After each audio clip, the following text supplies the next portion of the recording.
Hello everybody, in today's video we're going to be going over another big storm for the western United States. We're going to be going over the European model, the GFS model, and then we'll be talking about those temperatures and also just overall how your pattern is going to play out over the next few days and weeks. We're going to be going over generally where it should be warm, where it should be cold, and where it should be right in the middle. And I think the map that I have up on the screen right now, which is my thumbnail, actually explains that quite well. For the western United States, I'm expecting cold and snowy conditions, especially as you get further closer to the Rockies and to those higher elevations. As you get further to the east, ahead of that system, you're going to have record highs, and also you could potentially see a southeast ridge build over portions of the southeastern United States. And then I think you might even get a little bit of cold later on in the time period for portions of the Northeast and the Great Lakes. As you get, again, probably over the next 2 weeks or so is when that cold air should start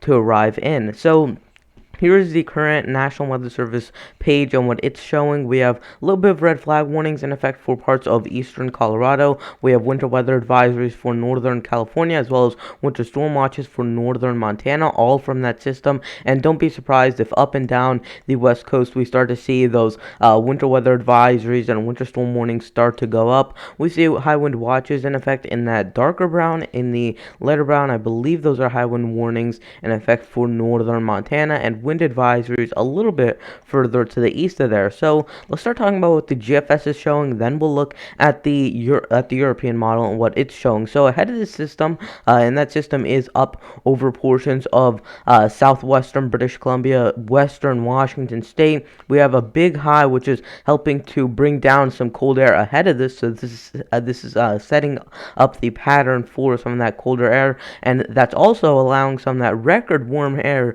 to move through portions of the central United States. You're going to have temperatures that are going to top out in the 70s for some areas up near the northern plains. In the southern plains, you could have a couple of areas that get down into the 80s. So it will be very warm, and in the desert southwest, maybe even a couple of 90s here and there. So it will be very, very warm. But as you get up into Montana, Idaho, Wyoming, Utah, Nevada, it is going to be very cold, and you might have temperatures that are down near the single digits and even a couple readings below zero. So here would be by as we get to Thursday morning over portions of the western United States, you guys are looking at some decent. Or this would actually, I believe this would be the late morning time as you're getting to the early afternoon on Thursday, and you're looking at some of that rainfall for portions of the northwestern United States.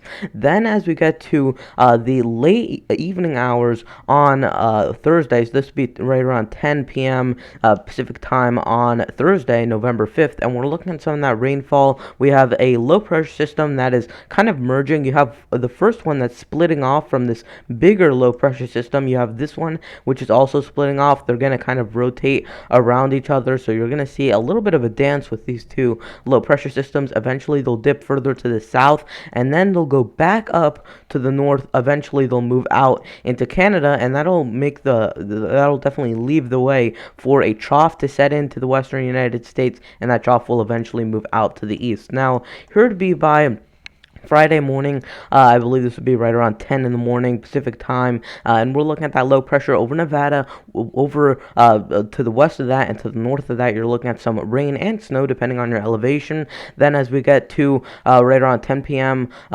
Pacific time on Friday, November 6th, we're looking at some of that snow and rain now moving over portions of Oregon, Nevada, and northern California. Now as we start to get to this would be Saturday morning, November 7th, we're looking at that rain and snow scattered through much of the western United States. You have a little bit of a stream of precipitation now moving into southern California, something like this, where you're actually seeing some rain come off the Pacific Ocean. So you will actually see some rain over there, and luckily this will help a little bit with your drought conditions. Many of these areas haven't seen rain in over 100 days, so definitely they definitely want that rain, and it's definitely going to be good for you guys if you live in the Southwest So you guys will definitely like that rain. Although it won't be too much, definitely it'll help out just a little bit. Now here would be by Saturday night, November 7th, and we're looking at a lot of that rain and snow mix moving through, especially the western Rockies, I would say, for portions of Montana, Idaho,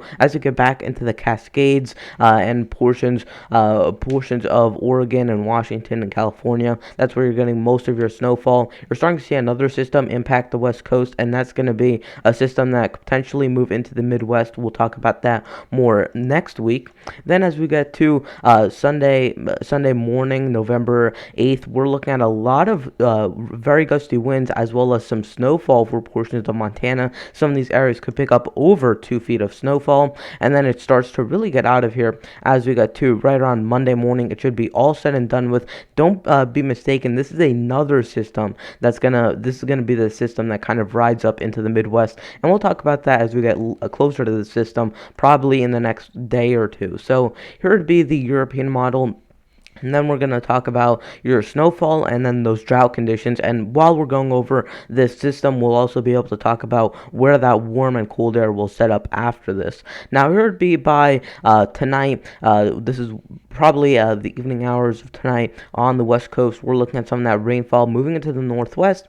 And that rainfall will only intensify as we get into the early morning hours on Thursday. Here's the late hours on Thursday night. So this would be right around November 5th.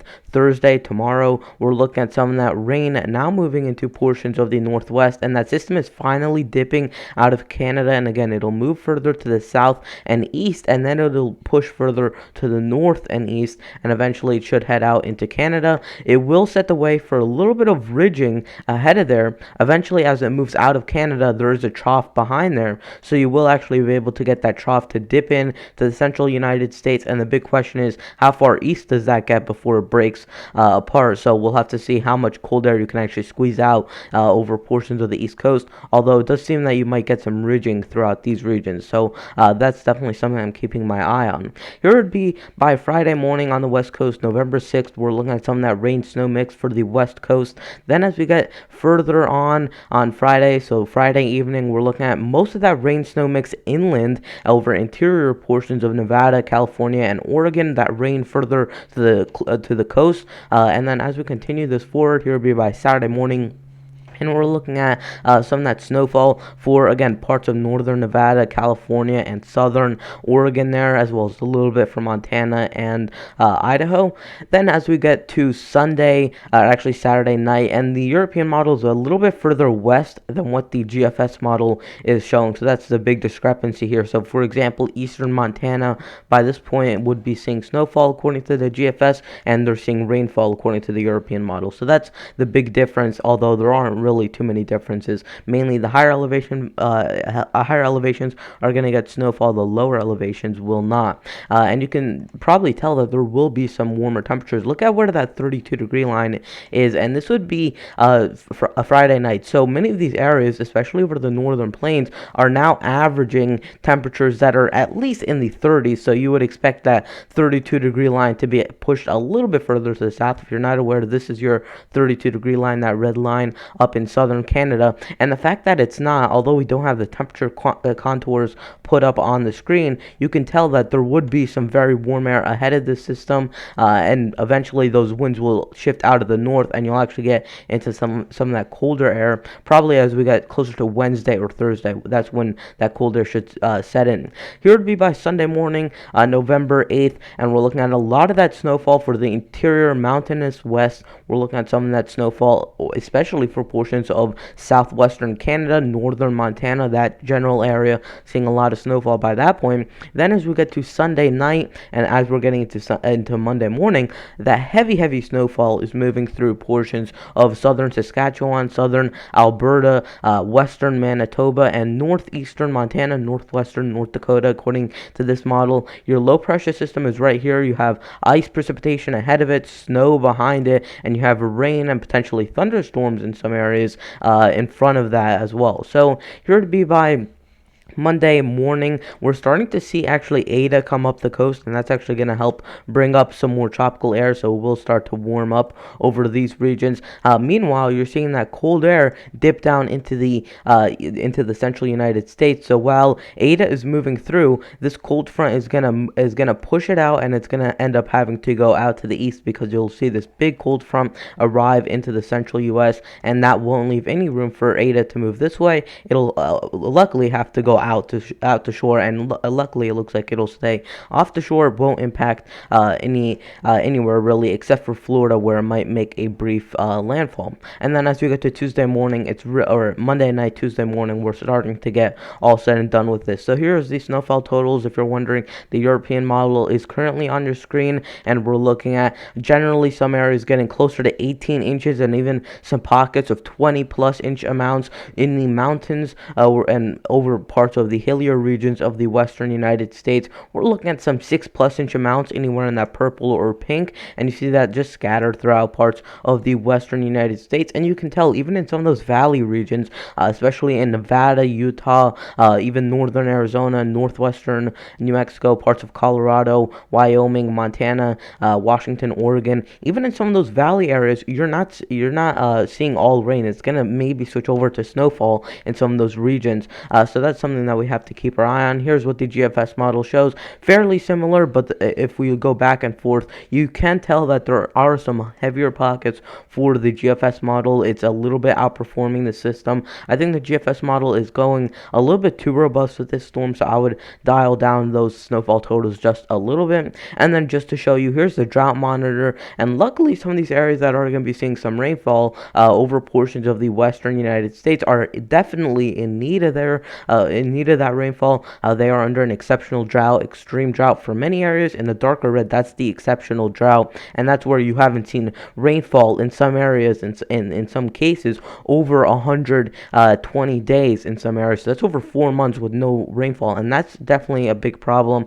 So definitely you guys will see maybe a little bit, maybe a tenth or two or of an inch of rainfall, and in those higher elevations, that snowfall will melt into rainfall, so that should help a little bit. But definitely a lot of these areas, especially in the southwest, are definitely in dire need of some of that rainfall or snowfall. So that is going to wrap it up for today's video. Please consider liking the video, subscribing, and turning on notifications, and I'll see you guys in the next video. Goodbye.